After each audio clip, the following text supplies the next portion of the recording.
परंपरा के निर्गुण ज्ञान मार्गी शाखा के महानतम संत जो माने गए हैं वो है कबीरदास। उन्होंने साल 1464 के आसपास एक दोहा कहा था, शब्द सम्हारे बोलिए शब्द के हाथ न पाओ, एक शब्द औषधि करे एक करे घाव। जिसका अर्थ है शब्दों को संभाल कर अच्छे से सोच विचार कर मुंह से बाहर निकालिए, क्योंकि एक शब्द मुख से निकलकर औषधि यानी दवाई का काम करता है और दूसरा शब्द लोगों के मन पर घाव कर जाता है। और भारत की मौजूदा सियासत में राजनेताओं को यह दोहा कम से कम 2-3 बार पढ़कर ही घर से निकलना चाहिए।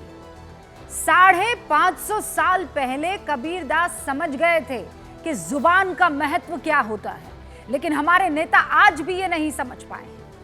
उदाहरण सहित मैं आपके सामने एक एक कर व्याख्या रख रही हूं, और जब व्याख्या कर रही हूं तो ये बहुत पुराने नहीं है, ये तो 7 दिन में दिए गए 3 अलग अलग बयान हैं जो आपके सामने रख रही हूं।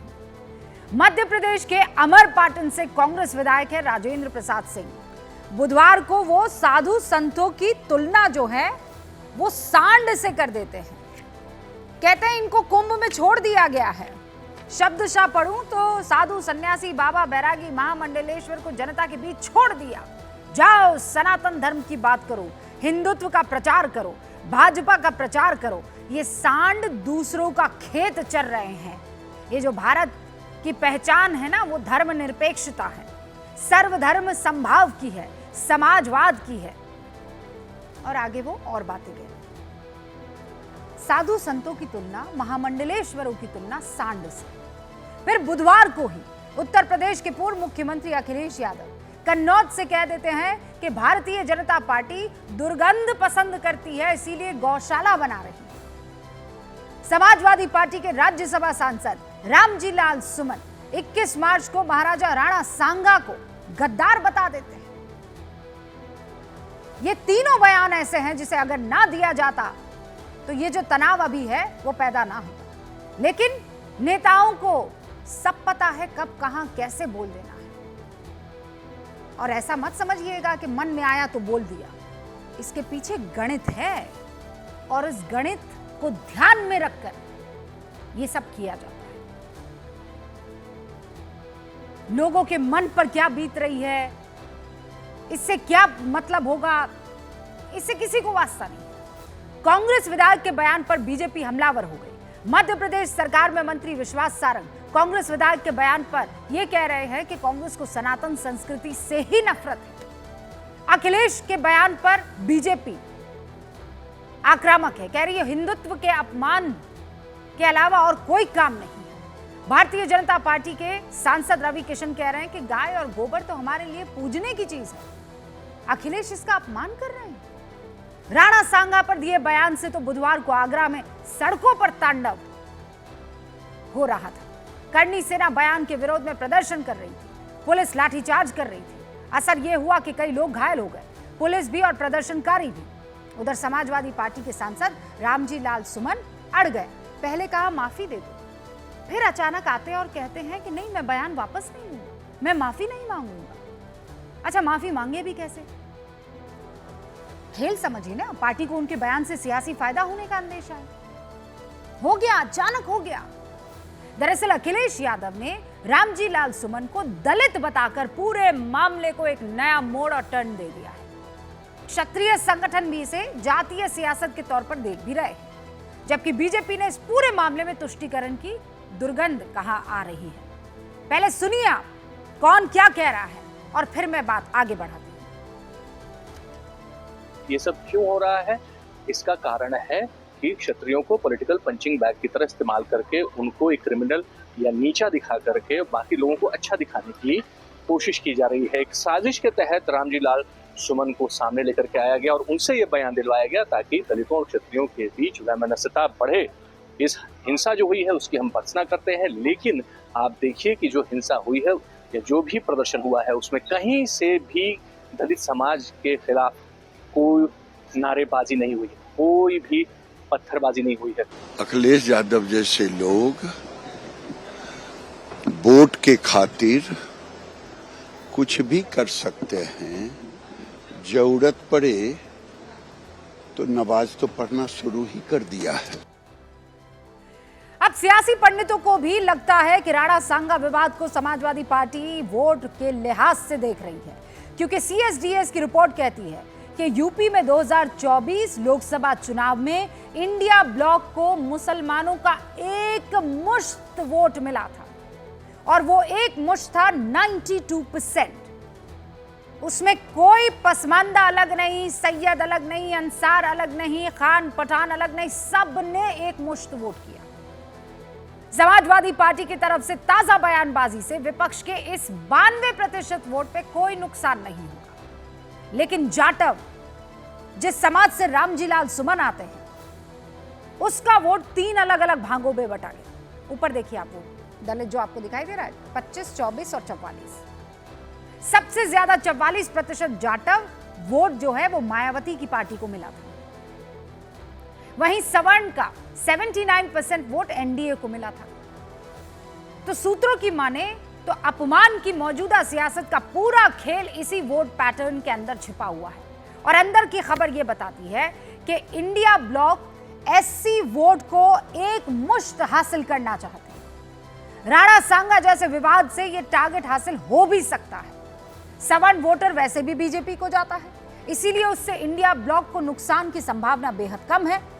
उत्तर प्रदेश में कुल 21% एससी वोटर्स हैं। यादव और मुसलमान वोट के साथ अगर एससी जुड़ जाए तो अखिलेश के लिए यह अजेय कॉम्बिनेशन बन जाएगा, क्योंकि तीनों मिलाकर 59% वोट हो जाता है। जबकि राजपूत समाज के वोटर्स की संख्या देखिए आप 7% है, यानी ताजा विवाद से समाजवादी पार्टी को नुकसान कम है, फायदा ज्यादा है। अपने वोट बैंक को कंसोलिडेट करो, बीजेपी के वोट बैंक को तोड़कर अपनी तरफ लाओ। विपक्ष इसी रणनीति पर 2024 के लोकसभा चुनाव से पहले काम कर रहा है। हिंदुत्व के अपमान की क्रोनोलॉजी भी आप देखिए, ये ट्राइड और टेस्टेड फॉर्मूला है विपक्ष की तरफ से। नवंबर 2021 सलमान खुर्शीद, याद कीजिए, हिंदुत्व की तुलना आईसिस और बोको हरम से की। 12 नवंबर 2021 कांग्रेस नेता राशिद अल्वी राम भक्तों को राक्षस कह गए। 5 सितंबर 2023 तमिलनाडु के मुख्यमंत्री एमके स्टालिन के बेटे उदयनिधि सनातन धर्म को डेंगू मलेरिया कह रहे हैं। 7 सितंबर 2023 डीएम के सांसद ए राजा सनातन की तुलना एचआईवी से कर रहे हैं। ये सारे बयान लोकसभा चुनाव से पहले के हैं और विपक्ष को लगता है कि इस तरह के बयान ने उन्हें कोई बड़ा नुकसान नहीं दिया, क्योंकि अगर उन्हें नुकसान का डर होता तो आज की तारीख में इस तरह के बयान सामने नहीं आते। और इसीलिए आज गूंज में सबसे बड़ा सवाल यही कि राजनीति का सनातन का अपमान काल कब खत्म होगा। शुरू करते हैं गूंज।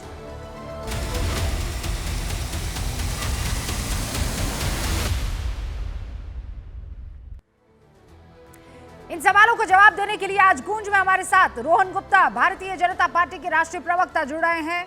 अनुराग भदौरिया आपसे कुछ ही देर में हमारे साथ जुड़ेंगे, समाजवादी पार्टी के राष्ट्रीय प्रवक्ता। वरुण पुरोहित, कांग्रेस के नेता, इस वक्त आपको दिखाई दे रहे हैं। विवेक श्रीवास्तव, लेफ्ट लीडर, आपको दिखाई दे रहे हैं। स्वामी दीपांकर, हिंदू धर्मगुरु हैं और बड़े अरसे से अलग अलग जगहों पर जाकर हिंदुओं को एकजुट करने की कोशिश कर रहे हैं। ये कह रहे हैं कि भाई हम एक हैं, हम जातियों में नहीं बटे, लेकिन देख लीजिए यहाँ जो खेल हो रहा है वो अलग है। अनंत विजय जी, वरिष्ठ पत्रकार, भी हमारे साथ जुड़ चुके हैं। आप सभी का बहुत बहुत स्वागत है। शुरुआत सबसे पहले विवेक जी आपसे कर रही हूं। आ गए एक बार फिर से सनातन दिस सनातन दैट। नहीं, क्या प्रॉब्लम क्या है? अगर सनातन को डिस्कस करते हैं हम लोग और है हिंदू समाज के लोग ज्यादा कर रहे हैं, किसी मुसलमान ने तो कोई टिप्पणी नहीं करी है आज तक। तो हिंदू समाज में हिंदू आपस में अगर डिस्कस करके किसी चीज को टीका टिप्पणी करते हैं, चाहे वो हमारे शास्त्रों में लिखे हुए जातीय डिस्क्रिमिनेशन की बात हो और या अन्य चीज़ें हो। आपने दक्षिण भारत का भी नाम लिया था, एमके स्टालिन का नाम लिया आपने, वहाँ पे जो द्रविड़ पॉलिटिक्स थी उसका भी नाम ली दिए। और झाड़ू लेकर के घुंघरू बांध करके एक आदमी चलता था रोड पे और ये कहता था कि मैं दलित हूँ, दूर हो जाओ वरना मेरी छाया से अपवित्र हो जाएगी। इस पर भी डिस्कशन हो जाए। तो बहुत सारी व्यापक चीज़ें हैं। इसको सिर्फ ये कहना कि हम 80-85% हिंदू आबादी यहाँ पर है। तो विवेक जी, आप उस हिंदुस्तान के बाशिंदे हैं, उस हिंदुस्तान के नागरिक हैं जहां पर आज से कुछ 100 सालों पहले सती प्रथा हुआ करती थी और वो खत्म हो गई। ये हिंदुस्तान में ही हो सकता है। क्यों? क्योंकि उसकी त्रुटियों को डिस्कस किया गया। सुनिए आप, और यही वो हिंदुस्तान नहीं, है उसको जहां उसका पहला पर फरमान यही वो औरंगजेब ने हिंदुस्तान ने है। जारी किया क्या था। औरंगजेब ने क्या फरमान जारी किया? हाँ, और वो फरमान जारी discussion से करेगा नहीं गया। औरंगजेब? हैं? औरंगजेब ने द फर्स्ट फरमान टू स्टॉप सती प्रथा वो औरंगजेब ने पास किया था, लेटर ऑन ब्रिटिश ने उसको इंप्लीमेंट कराया। तो डिस्कशन ना करें, हमारे मतलब धर्म हाँ, में भी बहुत कम राजा डिस्कशन हुआ राममोहन राय साहब है। जो और हैं, अगर हम सनातन वो- को नहीं, क्वेश्चन नहीं, वो करते तो है ही नहीं कहीं ना। नहीं, अगर ये हम तो सनातन को question करते औरंगजेब हैं, है तो मुसलमान जो उसमें अपनी involved नहीं है। बेटियों को और बीवियों को घर से बाहर नहीं निकलने देता था, वो औरंगजेब जाकर सती प्रथा को खत्म नहीं, वो करेगा। ठीक है। हैं? वो ठीक है कैसे हो सकता हाँ, है? पहला फरमान उसी ने हैं? निकाला वो था। ठीक है कैसे ये हो हिस्ट्री सकता है, है? हिस्टोरिकल ट्रुथ है ये। बड़ा ये इसको ना historical ना truth बड़ा है, बड़ा कोई भी औरंगजेब historian से आप पूछ को लेंगे। हिंदू महिलाओं जी। की जिंदगी और उनके रिस्पेक्ट के बारे में ख्याल आ गया कि फरमान जारी कर दिया। अरे औरंगजेब के फरमान का हिंदुस्तान अब इंतजार वो नहीं कर आया रहा नहीं था। आया मैं नहीं जानता, लेकिन नहीं, हिस्टोरिकली आप तो करते यही रहिए सत्य सर, है। ऐसा है। आप विडो नतमस्तक रिमैरेज को होते हटाया रहिए राम मोहन उस रॉय ने। आक्रांता के आगे। आपको जो करना है करते नहीं, रहिए, मैं- उससे मैं- किसी मैं को आक्रांत- कोई ना हम इट डजंट मैटर बेसिकली। लेकिन मुझे ये बताइए कि ये बहुत आसान है ना आपके लिए ये सब कहते ना जी। कि दुर्गंध आती है इसीलिए गौशाला बना रही है बीजेपी, ये कह के बता देंगे आप? मैं जी, तो अब रुबिका आप लियाकत सुनिए। हूं, इसलिए जी, ये जी, सवाल मैं आपसे बता कर देता हूं। सकती हूँ, हाँ। पूछ सकती हूँ, जी क्योंकि मैं उसी जी, कौम से जी, आती हूं। जी किसी जी, के अंदर जी। ये हिम्मत है कि कोई ये कह दे जी कि सुनिए ऐसा है, वहां वो मीट मछली की दुकान से दुर्गंध आती है, इसे बंद कर दिया जाए। कहेगा कोई? कह सकता है नहीं, ऐसा? अब मीट मछली की हाँ नहीं क्यों नहीं, वो देखिए आती है, लेकिन उसके लिए हाइजीन को फॉलो किया जाता है। हमारे फूड इंस्पेक्टर जाते हैं, दुकानों को लाइसेंस मिलता है, तब स्लॉटर हाउस चलता है, एक कानूनी प्रक्रिया है। गौशाला यही तो ऐसे ही बोल रहे चल हैं रही साथ है। में। हाँ, तो ताता आप भैया, मीट मछली ऐसे ही की- चल रही है नहीं गौशाला। अब गौशालाओं का सरकारी गौशालाओं का जो हाल है उत्तर प्रदेश और पूरे भारत में सब जानते हैं। बूचड़खानों का भी हाल मैं बता देती हूँ। सरकार है, ये तो 25 आपको साल दिखाई तक नहीं देता है। एमसीडी मेरा में प्रॉब्लम बीजेपी आपसे थी, कूड़ा यही है। खाती है सड़क पे। रोहन गुप्ता यहाँ जी। सड़क पे कूड़ा खा रही है गाय, रोहन गुप्ता और जी, केयर नहीं है किसी की। ये बहुत आसान है। देखिए अभी भी विवेक जी किसी तरह की कोई उनको वो नहीं है। मैं तो कहता रहूंगा, नोबडी कैन स्टॉप मी। इसके पीछे की वजह आप समझ रहे ना क्या है? रुबिका जी, आपने अभी जो स्टार्टिंग में पूरी जो बात कही, यही पूरी चीज का एक पूरा जो मैं बोल रहा हूँ जो महत्व निकल के आ रहा है कि ये इनकी मजबूरी है। ये आप संयोग मत समझिए, एक प्रयोग है। उनकी जो तुष्टीकरण की दुकान चलाने के लिए उन्होंने एक मन बना लिया है कि हमको सनातन का अपमान करना है। जिस प्रकार से सांड बोलना, जिस प्रकार से गौ माता का अपमान करना, जिस प्रकार से औरंगजेब का महिमा मंडन करना, क्या आप इनको समझ में नहीं आता है कि इसके पीछे का क्या उद्देश्य है? सब लोग सब जानते हैं। आप आज scientific कर्नाटक में temperament से उन्होंने भागते हैं। सरकारी कॉन्ट्रैक्ट में 4% का बीच में नहीं, एक बीच उनका में। रिजर्वेशन दे दिया, बीच में नहीं, तुष्टीकरण बीच में करते जी। रहे, पर किसी ने भी ये लाइसेंस नहीं दिया है कि सनातन के अपमान के ऊपर आप अपने तुष्टीकरण की दुकान चलाएं। यही हो रहा है। आप देखिए ये पैटर्न देखिए, समाजवादी पार्टी देखिए, कांग्रेस देखिए, दिन ब दिन उनकी जो नहीं, पर पराकाष्ठा रोहन गुप्ता तुष्टीकरण जी, की बढ़ती जा प्रॉब्लम रही ये है। है ना कि वो जब आप कहते हैं कि ये हिंदुत्व का अपमान कर रहे हैं, तो वो भी जो बयान आपके नेताओं की तरफ से आते हैं वो आगे कर देते हैं कि आप मुसलमानों को बदनाम कर रहे हैं, मुसलमानों के देखिए, खिलाफ बयान दे रहे हैं, तो फिर सब अपना बिल्कुल। अपना वोट बैंक पकड़ रहे हैं। बिल्कुल नहीं, कोई वोट बैंक पकड़ने की बात नहीं है। जब भी सनातन का अपमान हुआ है, तब ये सारे सोकॉल्ड इंडी गठबंधन के नेता चुप रहे हैं। जब भी स्टेलिन की पार्टी ने अपमान किया, तब कांग्रेस पार्टी चुप रही। औरंगजेब का महिमा मंडन हो रहा है, तब कांग्रेस पार्टी चुप हुई। बांग्लादेश में हिंदुओं की बात हुई, तब ये सारी पार्टियां चुप रही। ये क्यों चुप रहते हैं? देखिए, किसी भी नफरती बयान के मैं कभी भी समर्थन, आप जानती है, कभी मैंने नहीं किया, पर इसका मतलब ये नहीं कि एक पैटर्न पार्टी के द्वारा बनी जाए कि आप तुष्टीकरण करें। जिस प्रकार से समाजवादी पार्टी के नेताओं के बयान आ रहे हैं, पूरे शर्म की बात है पूरे देश के नहीं, सामने। कौन सा किस प्रकार से आप तुष्टीकरण? कह सकते हैं कि मुसलमान सांड और की बात माइनॉरिटी करते हैं? कहाँ से आ किस गए प्रकार भाई? से आप बीच में मत बोले विवेक जी, मैं आपके बीच में नहीं बोला, मेरी बात को खत्म हो जाए। नहीं, देखिए, ये हम बहुत अगर अपने खतरनाक धर्म राजनीति पे है। क्वेश्चन मार्क और करेंगे उसके तो मुसलमान पीछे कहाँ से बीच में आ गए दो भाई? कारण और मैं तुष्टीकरण आपको कहाँ से बताना बीच में आ चाहूंगा गया? कि तुष्टीकरण की राजनीति आप से भी भागते हैं उनको scientific माइनॉरिटी question वोट से, ये नहीं बोलिए मिल ना। रहे हैं। मैं आपको दिल्ली का एग्जांपल दे रहा हूँ। रोहन जी जस्ट अ सेकंड, विवेक जी आप कब से हिंदू हो गए? बिल्कुल नहीं, बात हिंदू मुसलमान की नहीं। मुझे बताइए तुष्टीकरण शब्द कहाँ से आ गया? मुसलमान कहाँ से आ आपने कहा गए? हम हिंदुओं में चल रहा है। एक मुसलमान ने आपने प्रश्न कहा, नहीं किया, आपने कहा हिंदू ने विवेक प्रश्न जी, किया। विवेक जी आपने क्या जी। कहा कि ये तो हम जी। हिंदुओं के बीच की बात है। जी। आप जी। तो खुद मानते हैं आप ना कहाँ से हो? बिल्कुल। I am neither a Hindu nor अ कोई मुस्लिम। बात हम नहीं मानते, लेकिन चलिए हम हिंदू हाँ, तो नहीं, फिर आप बीच ये में- जो हिंदू अच्छा। समाज के लोग हैं वही बेगानी हिंदू समाज शादी में में हम नाम अब्दुल्ला से कोई दीवाना हिंदू नहीं होता है। तो नहीं, मुसलमान बेगानी जो सिर्फ शादी नाम में से हैं, हिंदू अब्दुल्ला नहीं दीवाना। होता है नहीं, विवेक जी। मुसलमान तो कहीं से है ही नहीं, पूरा तुष्टीकरण देश कहाँ से आपको हो देखता गया? है, कोई नाम से हिंदू नहीं होता है।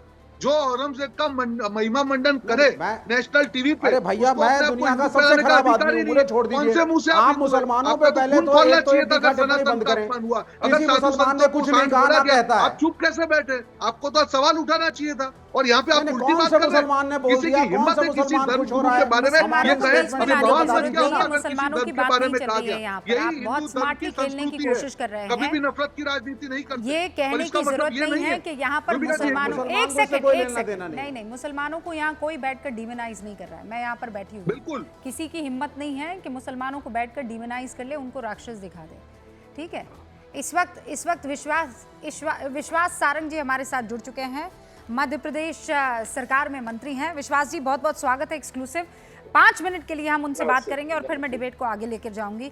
ये मध्य प्रदेश में आप ही के परिचित हैं भाई, कांग्रेस के विधायक हैं, कह रहे हैं कि साधु सन्यासी बाबा बैरागी महामंडलेश्वर को जनता के बीच में भारतीय जनता पार्टी ने छोड़ दिया है। ये सांड दूसरों के खेत चर रहे हैं। रूबिका जी, मुझे ऐसा लगता है कि कांग्रेस का और विपक्षी दलों की एक लंबी और बड़ी साजिश है, जिसमें ये सनातन धर्म को, सनातन दर्शन को, सनातन धर्मावलंबियों को, साधु संतों को, देवी देवताओं को अपमानित कर रहे हैं। और मुझे लगता है ये केवल ये मामला नहीं है कि राजन सिंह जी ने क्या बोल दिया। मुद्दा है, ये सीरीज चल रही है। आप देखिए 10, 15, 20 दिनों से हम देख रहे हैं लगातार सनातन के खिलाफ कुछ ना कुछ कहकर पूरे देश में माहौल बिगाड़ने की ये साजिश हो रही है। आपको क्या लगता है ये वजह क्या है? अभी भी देखिए, और वो लोग अनअपोलोजेटिक होते हैं जब बयान देते हैं कि क्या गलत कह दिया हमने, हैं क्या गलत कह दिया। रूबिका जी, इसका कारण केवल और केवल इटली की राजनीति है। 10 जनपद पर मुझे पद मिल जाए, मेरी कुर्सी बची रहे, इसलिए कांग्रेस की मैडम और कांग्रेस के भैया के दरबार में मेरी राजनीति चमकती रहे, इसलिए मैं जितना सनातन विरोधी होऊंगा उतनी मेरी कांग्रेस में चलेगी। केवल ये मानसिकता है। और मुझे लगता है, देखिए, ये बहुत आपत्तिजनक है। राजन सिंह जी ने जो कहा वो अक्षम्य है। हम कैसे साधु संतों को आप सांड कह सकते हैं? किस तरह से अखिलेश यादव जी गौ माता में दुर्गंध आती है, ये बात कह सकते हैं? बताइए, मुझे आश्चर्य होता है। ये देश जिसमें बहुसंख्यक सनातन धर्म का पालन करता हो, ये देश जो संस्कृति और विरासत को सबसे ऊपर रखता हो, जो दर्शन पर विश्वास रखता हो, सनातन दर्शन पर, सनातन मतावलंबियों। सुनिए सर, लेकिन सबसे इंटरेस्टिंग ये है कि सबसे ज्यादा सनातन पर, हिंदुत्व पर एक के बाद एक बयान आते हैं। ये पिछले 1 हफ्ते में 3 बयान मैंने पढ़ के सुना दिए हैं। लेकिन बहुत मजेदार बात है कि आरोप भारतीय जनता पार्टी पर ये लगता है कि आप लोगों ने मुसलमानों का जीना जो है मुश्किल कर रखा है। हाँ, वही मुझे ये इसी को कहते हैं सीना और चोरी और सीना जोरी। इसी को कहते हैं तुष्टीकरण की राजनीति। इसी को कहते हैं चरमपंथियों को संरक्षण देना। देखिए, मुझे वैसे नहीं, बहुत तो आश्चर्य नहीं होता, क्योंकि उस लिहाज से वो लोग बेहतर काम कर रहे हैं ना, कि आप लोग काम भी कर रहे हैं और बदनाम भी हो रहे हैं, और वो लोग जो हैं, आपका जो विपक्ष है उसका नैरेटिव, उसकी नेटवर्किंग आपसे बेहतर है, इसका मतलब तो नहीं। रूबिका जी, आप इसको उस अंदाज में बोलेंगे तो ये बात तो सही है कि वो हिंदू धर्म को बदनाम करने की साजिश में बहुत आगे है, और हम राजनीति का उपयोग, धर्म का उपयोग राजनीति में नहीं करते। पर देखिए, कांग्रेस का ये मुद्दा रहा है, राम मंदिर का विरोध करना, राम मंदिर के खिलाफ एफिडेविट देना, राम भगवान को काल्पनिक बोलना, राम सेतु को तोड़ने का षड्यंत्र करना, ये दुनिया के सबसे बड़े किसी दर्शन के महाकुंभ जो प्रयागराज में हुआ उस पर प्रश्न चिन्ह लगाना, हिंदू संतों के खिलाफ बातें करना, ये एक सीरीज है। और ये देखिए, मैं फिर कहूंगा, मैंने जो कहा शब्दों में मैं कह रहा हूं, क्योंकि मैं बिलो द बेल्ट बात नहीं करता, मैं कभी भी अपमानजनक शब्दों का उपयोग करने में विश्वास नहीं रखता। पर ये इटली की राजनीति है, ये कहीं ना कहीं वो अंतरराष्ट्रीय षड्यंत्र है जिसमें सनातन के खिलाफ माहौल बनाने का काम किया जा रहा है। और दुर्भाग्यपूर्ण हमारे देश के कांग्रेस और विपक्ष के नेता इसको आगे बढ़ा रहे हैं। भारतीय जनता पार्टी के बड़े बड़े नेता कर चुके हैं। विश्वास सारंग जी, हमारे संग जुड़ने के लिए बहुत बहुत शुक्रिया। तो ये आरोप देखिए कि बाहर से Thank you, कठपुतली की तरह जो है इस्तेमाल किया जा रहा है। स्वामी दीपांकर, मैं आपको डिबेट में लेकर आ रही हूं। सनातन के खिलाफ इस तरीके के बयानबाजी में आपको लगता है कि बाहर की किसी ताकत का हाथ है? मैं समझता हूँ कि या फिर जाति, क्योंकि आप तो काम कर रहे हैं। हाँ, मैं रूबिका जी समझता हूँ कि जो भारत के भीतर जाति, धर्म और सनातन के विरुद्ध खड़ा हो जाता है वो विघटनकारियों की नज़रों में बहुत बड़ा हो जाता है। ये मैं तकरीबन पिछले कई सालों से निरंतर देख रहा हूँ, वॉच कर रहा हूँ, समझ रहा हूँ। मैं ये समझ रहा हूँ कि कांग्रेस के प्रवक्ता महोदय भी बैठे हैं, विवेक को मैं इसमें नहीं गिनता, वो क्या इस पर पक्ष रखेंगे, कैसे इसको डिफेंड करेंगे। राजनीतिक दलों के साथ एक दिक्कत है, वो अपने गलत को भी डिफेंड करना उनकी मजबूरी है और दूसरे के सही को भी बुरा कहना उनकी आदत। वर्तमान में मैं इतना ही समझना चाह रहा था और इतना ही समझ पा रहा हूं, 1966 में करपात्रे जी के आंदोलन पर अगर जो गोलियां चलाई जा सकती हैं, सन्यासियों को मारा जा सकता है, तो ये बहुत छोटी चीज है। इस देश के अंदर जिस आक्रांता ने संभाजी को अंग अंग काटा हो, उसका महिमा मंडन करना इस देश में अगर फैशन बन जाए तो मुझे लगता है इससे ज्यादा विघटनकारी देश के भविष्य और हेल्थ के लिए क्या हो सकता है। जिसने शीशगंज जैसा गुरुद्वारा आज इस बात का द्योतक है कि गुरु तेग बहादुर के साथ क्या किया, लाखों हिंदुओं के साथ क्या किया, उसको बैठ करके आप ही की डिबेट में भी डिफेंड करने वाले 1000 लोग खड़े होंगे। मैं समझता हूं कि इससे ज्यादा बुरा वक्त और कुछ नहीं हो सकता। मगर देश बदल रहा है, यह सबको समझना चाहिए। अगर जो उन्हें लगता है कि राम जी सुमन उधर से कुछ कहें और वो भी गलत फैक्ट रखें और देश के महान योद्धा राणा सांगा के बारे में इस प्रकार का शब्दावली अगर वो आजमाते हैं, मैं समझता हूं कि वो देश के 100 करोड़ हिंदुओं की नजरों में मुझे लगता है उनसे बढ़कर विलन कोई भी नहीं हो। नहीं, पर लेकिन ये तो मामला यहाँ पर आ गया है ना आनंद विजय जी, कि हिंदू में भी जिसने बयान दिया है वो जाटव, जिसके विरुद्ध बयान दिया है वो राजपूत। तो राजपूत 11% 9% मेरे ख्याल से उत्तर प्रदेश में नाराज हो जाए तो क्या, लेकिन जाटव नाराज नहीं होने चाहिए क्योंकि उनका वोट बहुत मायने रखता है। वो बड़ी तादाद में, वो जरा आंकड़ा अगर आप दिखा पाए तो वो मायावती को जाता है, और इसीलिए तो ये खेल हो रहा है। तो ये जो कह रहे हैं कि हिंदुओं का अपमान, नहीं, राजपूत कह रहा है ये हमारा अपमान, और वो जो देने वाला बयान जो दे रहे हैं राम जी वो जाटव हैं। ये देख लीजिए आप, तो खेल तो यही तो सारा का सारा नजर आ जाता है। ये खेल बनाने का प्रयास जरूर हो रहा है रूबिका जी, लेकिन राजपूतों के लिए राणा सांगा की जो स्थिति है, जाटवों के लिए रामजी लाल सुमन की वो स्थिति नहीं है। दोनों का प्रयास अवश्य किया जा रहा है, लेकिन ऐसा हो पाएगा इसमें मुझे संदेह है, क्योंकि रामजी लाल सुमन ने जो बात कही है उस बात का कोई आधार नहीं है। राणा सांगा और बाबर को राणा सांगा ने बुलाया था, इसका वामपंथी इतिहासकार इस बात का उल्लेख करते नहीं थकते हैं कि बाबरनामा में इसका उल्लेख है। मैं चुनौती के साथ कहता हूं कि कोई भी वामपंथी इतिहासकार ये बता दे कि बाबरनामा के किस पेज और किस अध्याय में इसका उल्लेख है। मेरे हाथ में बाबरनामा यहाँ रखा, मैं 3 दिन से बाबरनामा ढूंढ रहा था और मुझे मिला है बाबरनामा में कहीं भी इस बात का उल्लेख नहीं है कि राणा सांगा ने अपना दूत भेजा था। बल्कि अभी वरुण जी बैठे हैं, मेवाड़ और मुगल सम्राट एक इतिहासकार राजस्थान के हुए, अरे आप भी तो राजस्थान की हैं, जीएन शर्मा जी, उन्होंने स्पष्ट रूप से ये लिखा है कि औरंगजेब, ये बाबर ने अपना दूत राणा सांगा के पास भेजा था और कहा था कि अगर आप हमारी मदद करेंगे तो हम आएंगे।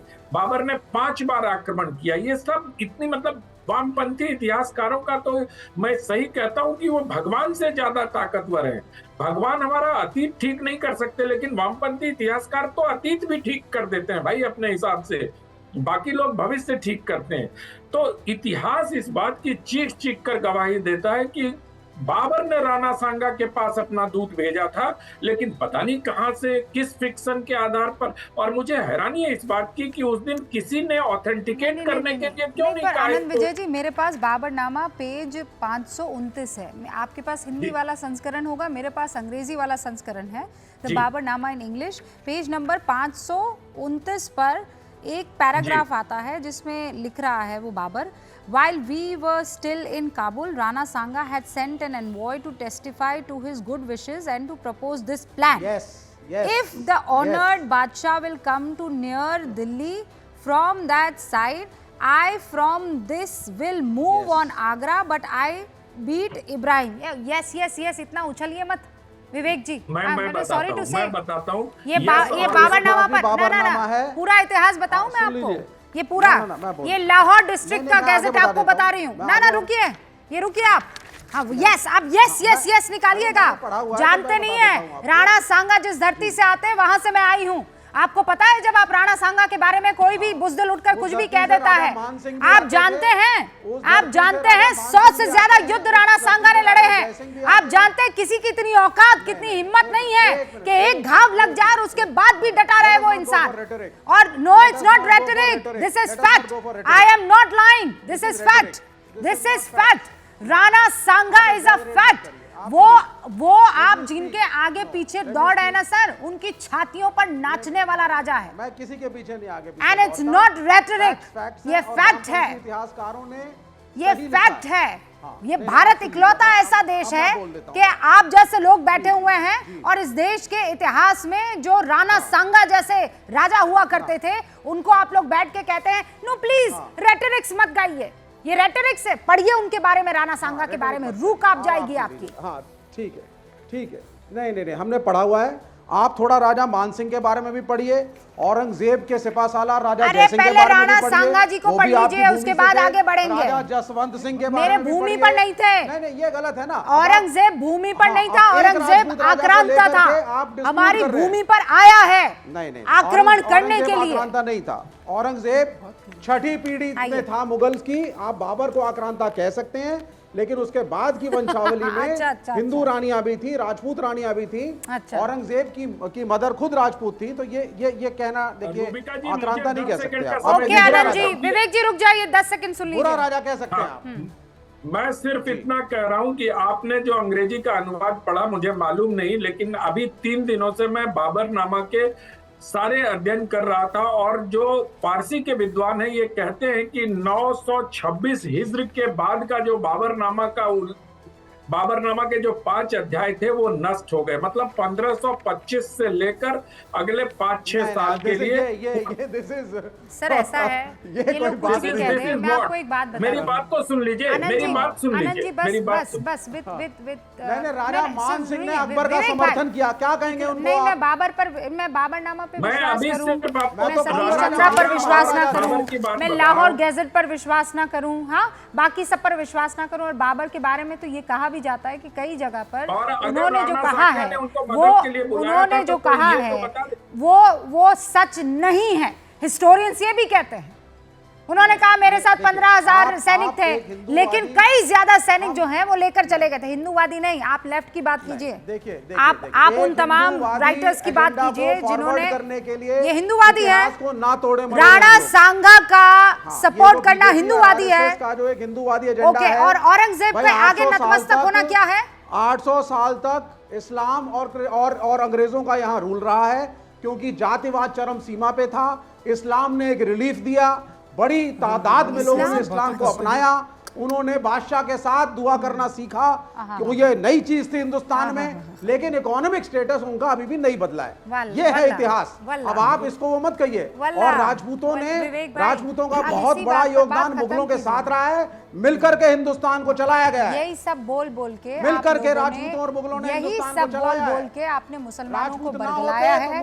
यही सब बोल कर मुसलमानों ने, और मुझे पूरा यकीन है मेरे बहुत सारे मुसलमान भाई जो है इस वक्त देख रहे होंगे कि वाह माशाल्लाह विवेक भाई जैसी नेमत हमें अदा की है ऊपर वाले ने, तुष्टिकरण की पराकाष्ठा है। वो जो है हमारे लिए लड़ भिड़ा है, मैं ये सोच रहा हूं, भयंकर वाला तुष्टिकरण। ये सोच रहा हूं, आप 800 साल तक बिगाड़ नहीं पाए मुगलों का। ये वो शख्स हैं, इंडिया गठबंधन के वो साथी हैं, 50 साल तक एक मुश्त राज रहा है और मुसलमानों को क्या मिला? सच्चर कमेटी। मैं ये सोच रहा हूँ रूबिका के मुसलमानों को मिला आत्मसम्मान। औरंगजेब आज भी कब्र में सोच रहा होगा कि मेरे प्रवक्ता तो बैठे हैं, बोले मुझे बोलने की जरूरत क्या है। आप सोचिए कि एक व्यक्ति अकेला पूरी डिबेट में औरंगजेब बाबर को डिफेंड कर रहा है और अपने देश के योद्धाओं पर प्रश्न चिन्ह लगाने में यस कर रहा है। मैंने हिस्ट्री को डिफेंड किया है। इससे ज्यादा बड़ी कोई मजबूरी हो सकती है? हिस्ट्री को डिफेंड किया है मैंने, औरंगजेब को डिफेंड नहीं किया।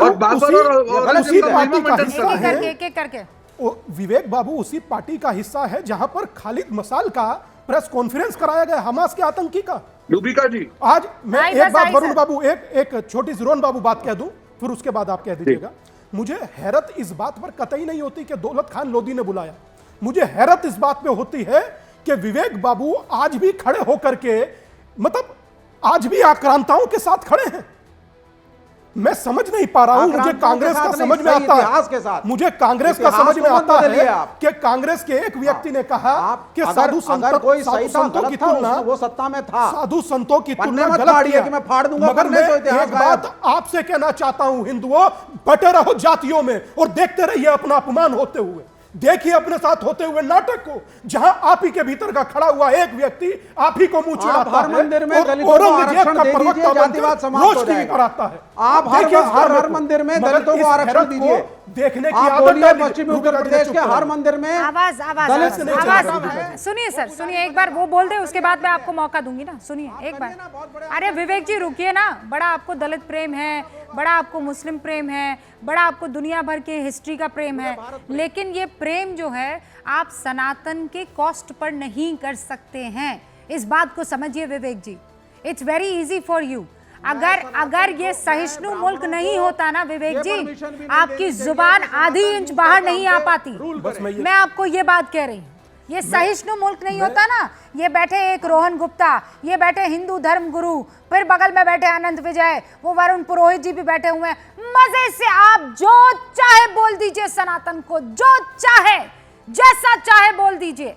सहिष्णुता की पराकाष्ठा भी है, और वो अगर है तो वो हिंदुस्तान में है। मैं यही कहना चाह रहा था रूबिका जी कि इतना देखिए बोले सनातन के बारे में, और अब से नहीं मैं कहीं डिबेट में विवेक बाबू के साथ भी होता हूं। अरे मैंने मगर सनातन के नहीं, बारे विवेक में भाई कुछ भी गलत नहीं बोला है। मैंने मैंने ये बंद करवाइए, ये बीच में टोकते हैं। आपको इतिहास ये बीच में टोक करके लोगों का आप कहते हैं एक भाव ही तोड़ने की कोशिश करते हैं। विवेक बाबू आप अपनी बारी में बोलिए ना, हम अपने आप को ग्लोरीफाई आप अपनी बारी में बोलिए, मैं सुनूंगा। एक सेकंड रोकिए आपको। सदन में गृह मंत्री Amit Shah immigration and foreign bill पर कुछ कह रहे हैं, एक बार सुन लेते हैं और फिर दोबारा लौटेंगे। एक प्रकार से हमारे सभी उद्देश्यों की परिपूर्ति करने वाला है, और ये आज की बात नहीं है मानवर। चिर पुरातन काल से हमारे उपनिषदों ने वसुधैव कुटुंबकम का नारा पूरे विश्व में, जब कच्चा मांस खाते थे, वस्त्र पहनने का ज्ञान नहीं था, ऐसी अवस्था में दुनिया की कई सभ्यताएं जीती थी, तब हमारे मनीषियों ने उपनिषद का वसुधैव कुटुंबकम का कंसेप्ट हमसे सामने रखा। कई बार लोग सवाल उठाते हैं, ज्यादातर सामने की बेंच में बैठे हैं, कि अंतर्राष्ट्रीय कन्वेंशन के हम सिग्नेटरी क्यों नहीं। मैं आज इस बात का भी जवाब देना चाहता हूं कि अंतर्राष्ट्रीय कन्वेंशन को भारत ने सिग्नेटरी होने की जरूरत क्यों नहीं, क्योंकि भारत का ट्रैक रिकॉर्ड प्रवासियों के बारे में 5000 साल से स्पॉटलेस रहा है। अच्छा, इस बीच मुझे ख्याल आया अनुराग भदौरिया कहाँ रह गए? मैं इंतजार कर रही हूँ 5 बजे का हमारा शो, 4:50 का। अनुराग जी अब तक नहीं आए, मैं इंतजार कर रही हूँ। बहरहाल स्वामी दीपांकर अपनी बात कह दीजिए और उसके बाद मैं आगे बढ़ती हूँ। विवेक जी, आपको लेकर लोग इतना नाराज हो रहे हैं। ये अमित शाह जी जब बोल रहे थे तब मैंने पढ़ा, एक के बाद एक आदमी जो आपके बारे में लिख रहा है कि किस तरीके की बातें कर रहे हैं विवेक जी। हाँ, और आप जो है हंसे चले जा रहे हैं, मजाक बनाए बड़ा कड़वा होता है ना। मैं अपनी बात कह दूं, नहीं, सत्य बड़ा कड़वा होता है। रुकिए, मैं आपको कड़वे का टेस्ट, मैं आपको अति कर रही है। नहीं, मैं ओवर कर रही है। नहीं, ऑफ कोर्स, इसीलिए अब रुकिए, मैं कड़वे का स्वाद चखाती हूँ। स्वामी दीपांकर, इन्हें झारखंड के हजारीबाग में पथराव होता है वो मीठा लगता है, इन्हें नागपुर में आईपीएस का हाथ काट दिया जाता है वो मीठा लगता है, इन्हें सनातन के विरोध का अपमान कड़वा लगता है। मैं ये नहीं समझ पाता कि ये किस सोच के साथ बैठते हैं, किस सोच के साथ बर्ताव करते हैं। मगर मैं आज बात विवेक बाबू की करना नहीं चाहता रूबिका जी, मैं कहना चाहता हूं उस समाज से, जैसे अभी चर्चा चल रही थी कि इतने जाटव हैं, इतने ठाकुर हैं, मैं ये कहना चाहता हूं संत रविदास से बड़ा कोई हिंदू है? संत वाल्मीकि से बड़ा कोई हिंदू है? मेरी नजर में तो नहीं है, जिन्होंने गाय, गंगा और हिमालय का दर्शन दिया और एक ने राम का दर्शन दिया, रामायण जैसा पवित्र ग्रंथ लिख दिया। मगर मैं उसके बाद भी एक बात बड़ी कहना चाहता हूं, आप लोग बटिया जातियों में और बंटने के बाद अपने ही भीतर से बैठे व्यक्ति को अपना मजाक उड़ाते देखिए। नहीं आज बटेंगे, हमारा आप मजाक उड़ मंदिर में रहा है, आरक्षण दीजिए आप ना चुप हैं, जाटों को। कल आपका नहीं मजाक बटेंगे, उड़ेगा, सब आपके फिर साथ कौन है। बोलेगा? हिंदू ने वर्ष आ रहा है, ओके, रोहन गुप्ता जी जवाब दीजिए। जाटवों को चाहिए। रोहन गुप्ता जी जवाब दीजिए। पुजारियों में विवेक से श्रीवास्तव आपके को बेटा जाटवों विवेक को दिया श्रीवास्तव को यहाँ पर आप सुन रहे हैं, बार बार वो इस बात पर अड़िग है कि नहीं नहीं जातियों में नहीं बटेंगे, आपको आरक्षण दे देना चाहिए। देखिए रूबिका जी, ये जो काट की हांडी बार बार नहीं चढ़ती है, यही इंडी गठबंधन की पार्टियों ने किस प्रकार से हिंदू को डिवाइड करो और सामने तुष्टीकरण करो, एक उन्होंने देखा कि सफलता मिल गई, क्या बार बार मिलेगी क्या? और बात छोड़ दीजिए रूबिका जी, जिस प्रकार से एक बेशर्मी से विवेक जी डिफेंड कर रहे हैं चीजों को, यहाँ पे हम सनातन के अपमान की बात कर रहे हैं, वो अभी भी बैठ के औरंगजेब का महिमा मंडन कर रहे हैं। शर्म आनी चाहिए इनको। और कांग्रेस पार्टी का ये हाल इसीलिए हुआ एक भी शब्द है नहीं कि कहा। लेफ्टिस्ट पार्टी के जो है गुलाम बन चुके आप जो हैं, इनकी इतिहास इसी को मानसिकता ने distort इनकी करना पार्टी को चाहते हैं, डुबोया है विवेक जी, और कांग्रेस रुकिए। पार्टी को डुबो रहे हैं। दूसरी चीज रूबिका जी, मैं बहुत इंपॉर्टेंट चीज कहना चाह रहा हूँ। देखिए दिल्ली जितने भी पूरे चुनाव हुए, हरियाणा दिल्ली सारे चुनाव में मैं रहा हूँ, ये समझ नहीं पा रहे कि इतना तुष्टीकरण होने के बावजूद भी मुसलमान भाई बहन जो है भाजपा को वोट दे रहे हैं। वो जो स्कीम्स की हम बात करें या ट्रिपल तलाक की बात करें, ये समझ नहीं पा रहे। रूबिका जी, मैं चांदनी चौक में था चुनाव के दरमियान, मैं एक मुस्लिम महिला को मिला, यंग लेडी थी, 32 years old. She told me that मैं ट्रिपल तलाक के कारण हमेशा से, इस बिल के कारण मैं हमेशा बीजेपी की समर्थक रहूंगी, किसी को जो भी करना। ये इनको हजम नहीं होता है, ये तुष्टीकरण करते जा रहे हैं। पर आप समझ लीजिए, आपके तुष्टीकरण से कोई खुश नहीं हो रहा है। मुसलमान भी समझ चुके हैं कि आप सिर्फ अपनी दुकान चला रहे हैं, इसके लिए कुछ नहीं किया। जो राज्य में आपकी सरकार थी या जो केंद्र सरकार में पर ये बात सच है ना कि आपको मुसलमान किसी, लेकिन मुसलमान आप सोच रहे हैं जिस गति से आपको वोट करेगा उस गति से मुसलमान वोट नहीं कर रहा है। आप डबल फिगर तक क्रॉस नहीं कर पाए हैं रोहन गुप्ता जी, ये बात आपको, इसीलिए तो सौगात मोदी आज की तारीख में आप कर रहे हैं। इससे पहले हमारे साथ अनुराग भदौरिया, रोहन जी रुकिए एक सेकंड, दो और, वरुण पुरोहित और अनुराग भदौरिया दोनों हमारे साथ। अनुराग जी वाह माशाल्लाह, आज तो आप हरे में नहीं है, आज तो ब्लैक सूट और व्हाइट शर्ट। नहीं दरअसल मैं स्क्रीन पे चूंकि क्रोमा पे रिकॉर्ड कर रहा था अभी एक प्रोग्राम। जी रूबिका जी, वंडरफुल। एनीवेज ये बताइए, ये क्या हो रहा है? मतलब दुर्गंध आती है इसीलिए गौशाला बना रही है बीजेपी, फिर हिंदू सनातन का। देखिए भारतीय जनता पार्टी की आदत हो गई है कि असली मुद्दों से ध्यान भटकाना। सवाल उन्होंने सीधा सीधा बोला है कि समाज के अंदर में जिस तरह से रोड पे इन्होंने कहा था हम आएंगे गौशाला बनाएंगे, क्या इन्होंने गौशाला बना दी? गायें रोड पे घूमती हैं, जानवर रोड पे घूम रहे हैं, कितने एक्सीडेंट होते हैं, कितने लोगों की मौतें होती हैं। सवाल ये था, सवाल को भारतीय जनता पार्टी कैसे बाखूबी से घुमाती रहती है। उन्होंने हमेशा से बोला है कि हम कन्नौज को इत्र की नगरी हम यहाँ बनाना चाहते हैं, सुगंध की नगरी बनाना चाहते हैं, पार्क बनाने का प्रपोजल दिया, बनाया अभी, लेकिन भारतीय जनता पार्टी उस पर चर्चा नहीं करना चाहती। बात को तोड़ मरोड़ के नहीं उन्होंने ऐसा बोल दिया, उन्होंने हमेशा से। अखिलेश यादव जी एक ऐसे व्यक्ति हैं जिनके घर में 100 गाय हैं। मैं चैलेंज किया आपके, एक सेकंड बोलने दीजिए, हम लोगों को चिंता इस बात की, मुझे पता है समय कम है, लेकिन इसका मतलब ये थोड़ी है कि आप बोलते चले जाएंगे। ये बताइए आपका क्या तोड़ मरोड़? दुर्गंध से मोहब्बत है, दुर्गंध पसंद है, इसलिए वो गौशालाएं बना रही है। इसमें क्या तोड़ा मरोड़ा जा सकता है बताइए? क्या दुर्गंध, मतलब गौशाला में दुर्गंध आती है? रूबिका जी आप सफाई चले जाइए। अखिलेश यादव जी के चाचा, उनके घर में 100 गाय हैं और किसी बीजेपी के नेता के घर में हो गाय तो जो कहूंगा मैं हार जाऊंगा। अरे मैंने ये नहीं पूछा है कि उनके घर पर गाय है कि नहीं है, गौशाला है कि नहीं है। मैं ये कह रही हूँ उनको नहीं, क्या मतलब है कि दुर्गंध पसंद आती है इसीलिए गौशाला बनाई जाती है? गाय माता को पालना, गाय माता की सेवा करना कोई हम लोगों से नहीं तो एहसान कर रहे हैं आप लोग, जगह नहीं है, एहसान कर रहे हैं गाय माता को पाल के, और बाद में लास्ट में क्या कह रहे हैं? दुर्गंध आती है। ध्यान भटकाने के लिए गौ माता की बात चीखने से नहीं चलेगा ना, आवाज कम कीजिए। जब मैं बोल रही हूँ एक बार आप सुनेंगे, जब आप बोल रहे हैं तब मैं सुनूंगी। आपको समझ में नहीं आती है इतनी सी बात? अरे ये बोल देने से क्या, ऐसे चीख लेने से क्या हो जाएगा? दुर्गंध आती है इसीलिए गौशाला का मतलब क्या? 20 सेकंड में बता दीजिए सर। मैं समझता हूं कि जिसके अंदर 33 कोटि देवी देवता बसते हैं उस बारे में इस तरह के शब्दों का इस्तेमाल करना मेरी नजर में तो बुरा तो है ही मगर पाप भी है। आप 100 गाय पालिए, 200 गाय पालिए। अनुराग भाई सुनिए ना, आप सुनेंगे नहीं तो फिर चलेगा कैसे? चलो मैं अपनी बात कहता हूँ, खैर ये सुनेंगे नहीं, इन्हें हाथ पकड़कर रोकना पड़ेगा रूबिका, वरना नहीं। लेट आए ना तो उनको लग रहा है कि ये चीज मुझे स्क्रीन पे नहीं रखूंगी। अनुराग जी मैं आपको बता रही हूँ, मुझे ये लगता है, आराम से बोलिए, अच्छी खासी डिबेट चल रही थी, आप आते ही जो है एकदम ऐसे बिहेव करने लग गए हैं जैसे वो जो है बाढ़ जो है तोड़ दिया गया है और आप वहां से आगे कूद गए हैं। रुकिए ना, इत्मीनान से, आराम से बात हो रही है, हम सब आराम से। विवेक जी इतनी कड़वी कड़वी बातें कर रहे थे तब भी हम आराम से थे, हैं? आप भी आराम से रहिए ना, आप लेट नहीं हुए, हम लोग आपको सुन लेंगे। वो वरुण जी देखिए, वरुण जी पिछले 31 मिनट से वेट कर रहे हैं, फिर भी आपकी तरह आतुर नहीं हुए हैं। इतना तो सीख लीजिए ना सर। वरुण जी, मुझे 2 सेकंड दे दीजिए। राणा सांगा, हाँ मैं आती हूँ आपके पास। राणा सांगा, आप तो हुक्म वटेइज रहो, वटेइज धरती रहो आप, और ये जब ऐसी बातें कही जाती हैं तो इनके साथ खड़े रहेंगे आप। रूबिका जी, पिछले 10 साल में सामाजिक और राजनीतिक मर्यादाओं का अवमूल्यन हुआ है देखा गया।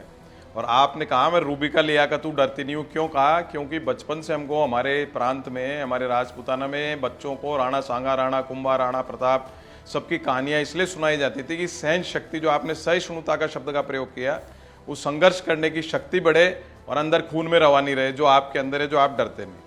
अब ये बार बार गौ माता की बात आई, करपात्री जी महाराज की बात भी इन्होंने ली बीच में किसी ने।